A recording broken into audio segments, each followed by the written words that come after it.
Rero my friend ushobora kuba wazaga wibaza iki kibazo y'impamvu fone yawe ucaginga ugasanga imazeho igihe kirekire.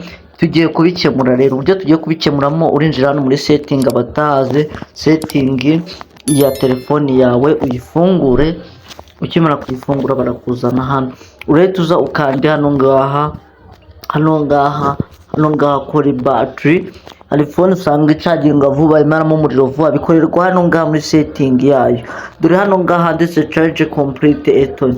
Hano ngaha hano ngaha urabona yuko hano ngaha bakwereka, hano no kureba percentage yayo, hano ngaha no bakwereka complete ko yuzuye.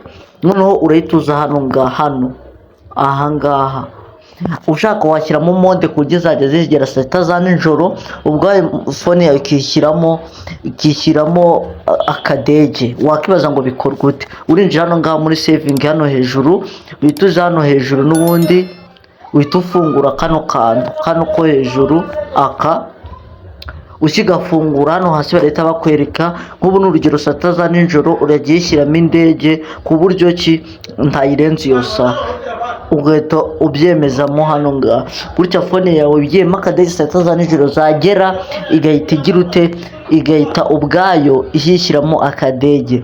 Niba ugiye kubikupa uraza ukanda hano ngaho bihagarike, usubire inyuma, noneho uraza hano ngaha phone yawe niba ifite ikibazo cyo kutaramisha, reka tubanze tugikemure nacyo. Urahita uza ukanda hano ngaha hejuru, n'ubundi uza hano kuri save hasi, hano wakande, barahita bakuzana hano ngaha. Hano rero barahita bakuzana hano ngaha charger when full charge. Hano ngaha rero niho phone urebera yuko yinjiza vuba. Nudasanga akantu katavivuye gutya, menye ko itakinjiza vuba, ufungure hano.